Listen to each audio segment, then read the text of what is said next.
冯家得知我和冯美华的关系后，不但把我机械厂的铁饭碗砸了，接着冯美华哥哥又因为一份招标书想把我招到他的部门继续搞我。可身为重生者的我有着800个心眼子，根本不上他的套。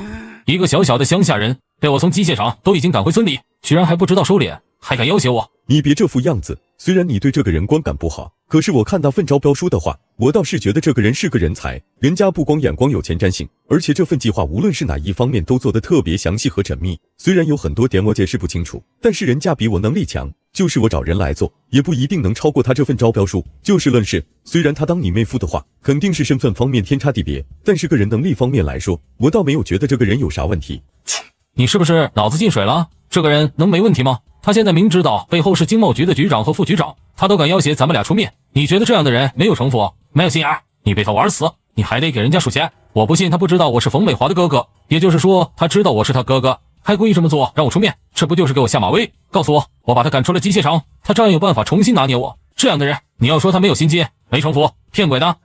你这个人就有点不讲理了。你收拾人家的时候，你就不说你有城府，你有心机，人家反抗一下，你就觉得人家有城府，人家有心机，要失落我也得反抗。你都把我整到这个地步，我不反抗一下，对不起我自己。咱俩的仇反正是结下了，都是仇多一点少一点又有什么关系？你又没有准备把他当成你妹夫，你又要求人家像是对待你这个大舅子一样对你尊敬，你这个人可真双标。王耀华，你是我朋友还是他朋友？好，说不过别人讲不了道理，立刻就用这种办法。我是你朋友，可是我也看不下去，人家做错什么了？不就是看上你妹妹了吗？窈窕淑女，君子好逑。怎么了？人家看上你妹妹不应该啊？你应该感到高兴。你妹妹长得那么漂亮优秀，别人看上那是很正常的事情，只不过人家也很有自知之明啊。我可没有听到你们家传出来有人纠缠你妹妹的事情，从这一点上就证明人家是个有底线的人，起码做事儿的时候顾及到你妹妹个人的名誉。还有你都把人家从机械厂一个工人直接给搞回村子了，人家这么对你，难道不应该啊？你还一天牛气哄哄的，也不想想自己干的是人事儿吗？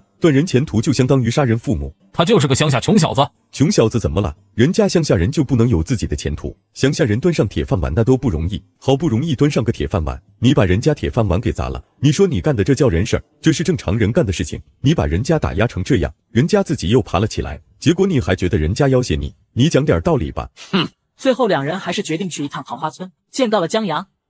你咋也没告诉我，这江阳长得不赖啊，就这副相貌挑不出毛病来。你们家看不上，保不齐去了省里多的是人看得上。闭嘴！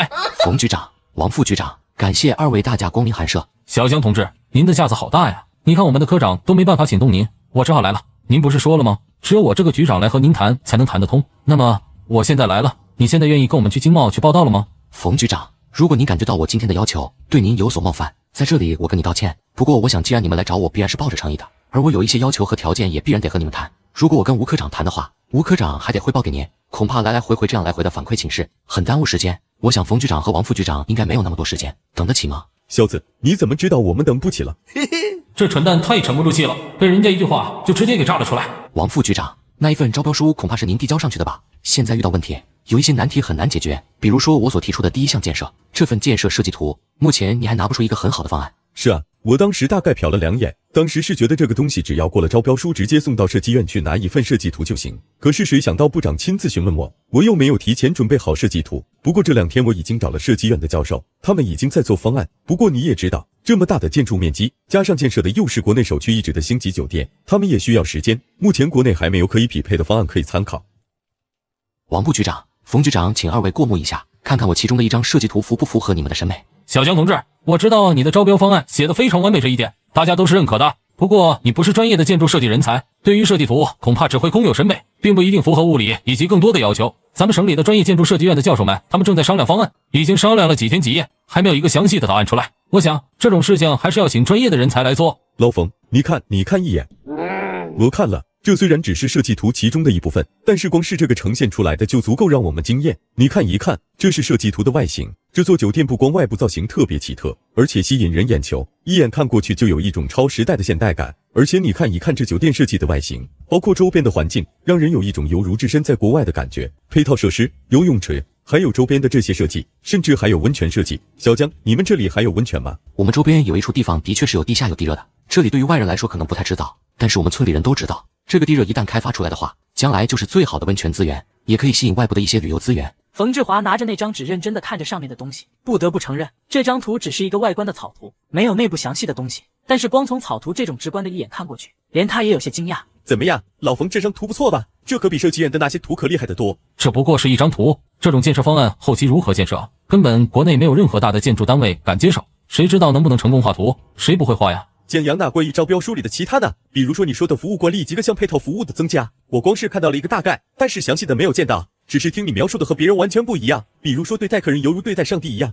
这些都有不同的方案，目前我还没有写出来，毕竟时间比较紧急，后续我会一点一点针对每一条写出对应的方案。局长，您倒是说呀。江阳同志，我们的来意，其实你也知道，我们希望你能够加入我们经贸局，在这一次的招标项目里面发挥巨大的作用，诚心诚意的邀请你在我们经贸局作为负责招标项目的科长。其实我请两位来是因为有一些事情需要详谈，我也知道你们来找我是为什么。其实我目前在村子里还有很多事情要做，我们村子里现在正在发展重要的农业项目，而这个项目是造福周边几十个村子的重大工程。江阳同志，我当然知道你现在的工作也非常重要，不过省里面的这个项目更为重要。这个项目如果建成的话，对你们县城以及你们周边的村子都是福利，同样是造福家乡。我想小江同志应该不会拒绝为自己的家乡贡献自己的光和热。冯局长，我这一次请二位来，当然是要提出我的要求和条件，如果条件可以达成，那么我们就继续谈，如果条件不能达成，那就不好意思，只能让二位空手回去。小江同志，行，你有什么条件就提出来，我们正好也可以商讨一下，只要你的条件不很过分，我们都可以答应。第一，我既然是负责这个项目的项目科长，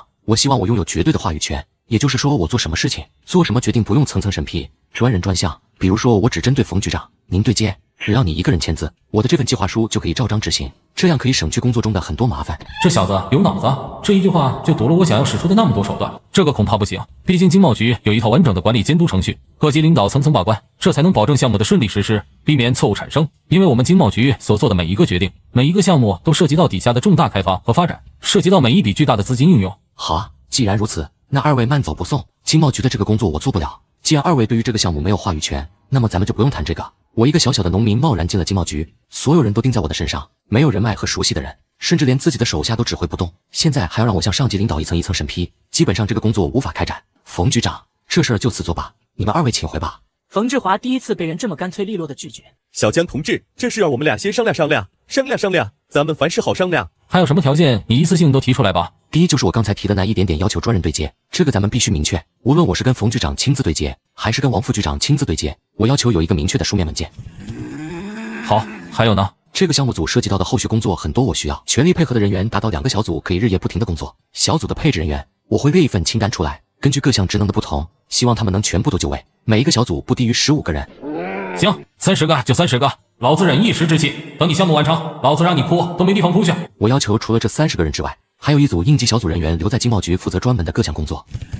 这话一出，冯志华脸都绿了。小江同志，你这就过分了吧？30个人已经给了你还要一个应急小组，你这是要干什么？经贸局也没有那么大的办公室，可以给你容纳45个人。冯局长，你可能误会了，应急小组是留在办公室里做应急沟通工作的，而这30个人的2个小组是要跟我亲自在现场监督工作的。你的意思是你要带着这30个人下基层？没错，我所带的这2个小组是要驻扎在项目组的工地上的。这个项目从前期开发一直到后续营业过程当中，很容易出现各种各样的问题，我们只有在现场才容易解决，而其他人当然不如我这个科长亲自监督，尤其是设计草图等等后续的方案，还有谁比我更了解？我不在这里，通过电话来传递消息，很容易在当中出现问题，传递失误。好的，如果是这样的话，没有问题。还有一点要求，底下的工程对各个项目的外包由我亲自审批，如果我这里没有审批过关的话，任何外来单位无法越级开展工作。还有吗？最后一条，这个项目结束之后，我准备回到我们村来，所以项目组的科长职务我会卸任。